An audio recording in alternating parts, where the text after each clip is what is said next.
जब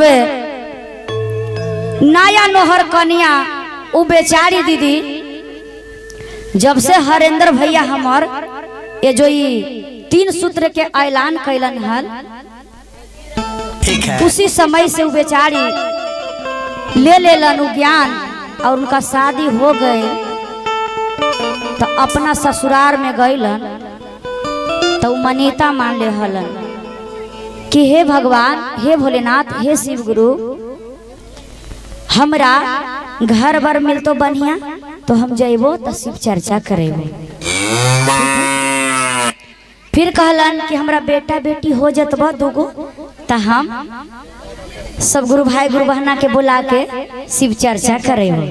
तो कहलन कि कुछ दिन के बाद उनकर सासू मां न जान हलन सब के बारे में।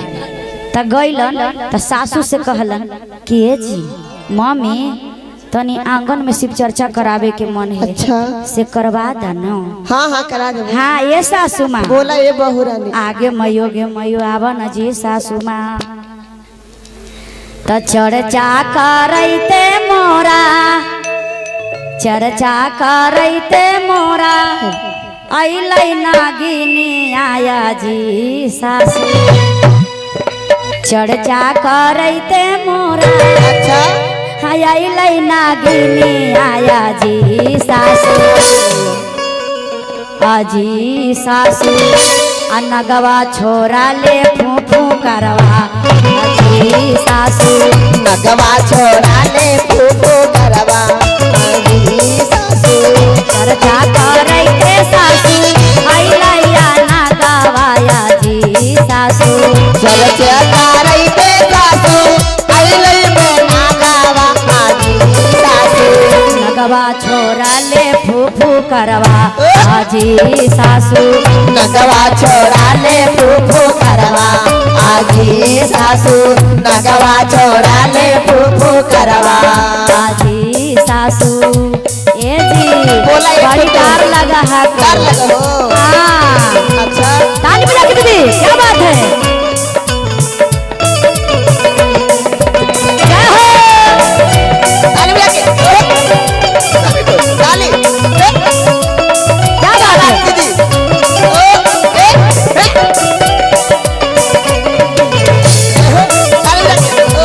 बोलिए शंकर भगवान की हर हर महादेव। अरे दिया झुम गए आज बउआ के मुंडन है जी क्या बात है। अरे हाथ ले नहीं का थले वापस सोने चल के चले क्या बात है।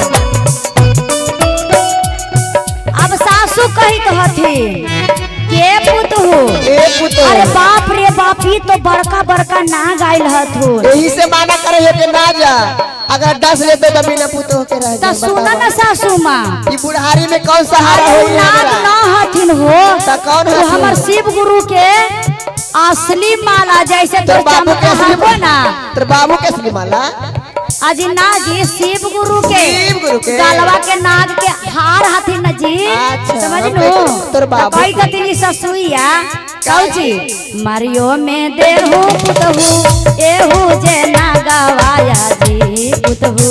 मरयो में देहु पुतहु एहु जे ना गावा आगे बहू। मारियो में देहु पुतहु एहु जे ना गवाया जी पुतहु। नगवा छोरा ले फूफू करवा आहे बहू। नगवा छोड़ा ले फूफू करवा आहे पुतहु। नगवा छोड़ा लो फूफू करवा आहे पुतहु।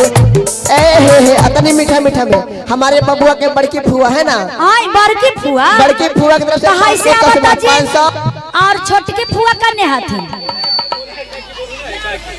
620 रुपए का आशीर्वाद अली है। अच्छा। महादेव इनको सारे मनोकामना को पूर्ण करेंगे। अच्छा। भतीजा के खुशी में अलन है और भतीजा के खुशी दान दे तो मिलवे करी लेकिन अपने तरफ से खुशी में लुटावा करी कि हमारे भतीजा जी हजारों साल और माता पिता के नाम रोशन करे कि नैहर हमेशा आते जाते रहते।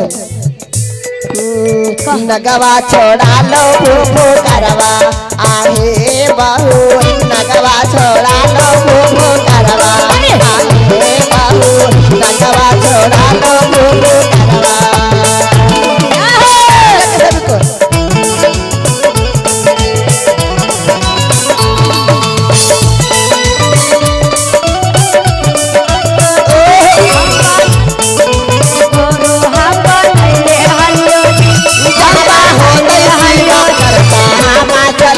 जइबै जी आजा हमा होतै सीमा चर्चा हम चलिए जइबै जी शिवा के गुरु हम बनैले हल्लो जी, हम बनैले हल्लो जी आजा हमा होतै सीमा चर्चा हम चलिए जइबै जी हमा होतै सीमा चर्चा हम चलिए जइबै जी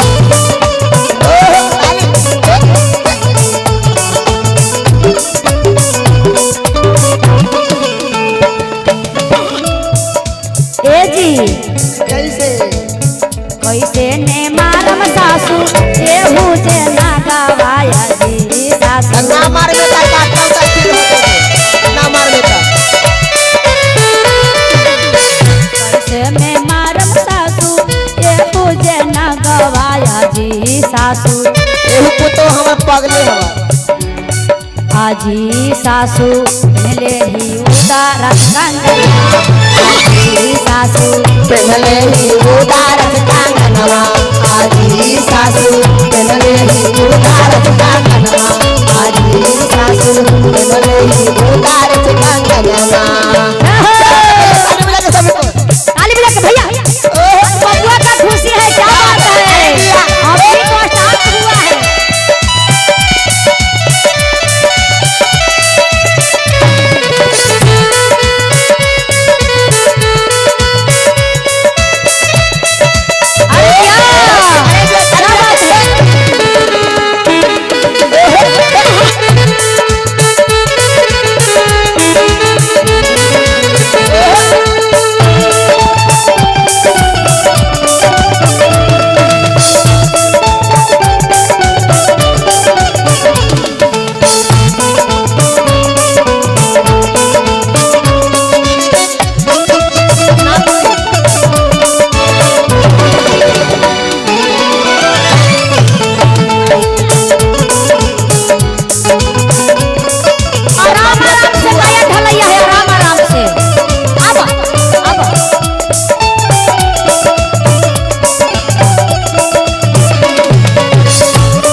ए पुतो अच्छा जाना हो कहा बता ना अरे बबुआ के इनका आज मुड़ना है अच्छा मुंडन तो है तीनों फुआ बड़ी बड़ी आशीर्वाद बबुआ के देलन हाँ हाँ, हाँ। कि हमारे भतीजवा जी जागे एक से कैसे होवे अच्छा। कि नहीं यार कहियो न छूटे अच्छा। अगर भाई भजाई नहीं हो रहतान हाँ तो कम से कम भाई भतीजा उनका के सेवा पानी करी तो सुना नहीं है सासू माँ हाँ, बोल ना। बुढ़िया बुढ़ारिया में टेल के मार दे में आई तोरा कौन मारतो जी तब बोल जैसे मैं चमको सासू सिर कहते नूरावाया जी सासू जैसे मैं चमकई पुतहू सिर पे से गोरावा आगे जैसे मैं चमको सासू सिर कहते नूरावाया जी सासू बोलिए शंकर भगवान के वैसा ही बबुआ के फुआ के तरफ से बहुत बहुत आशीर्वाद आता है जी सासू वैसा ही चमा का है नगवा आजी सासू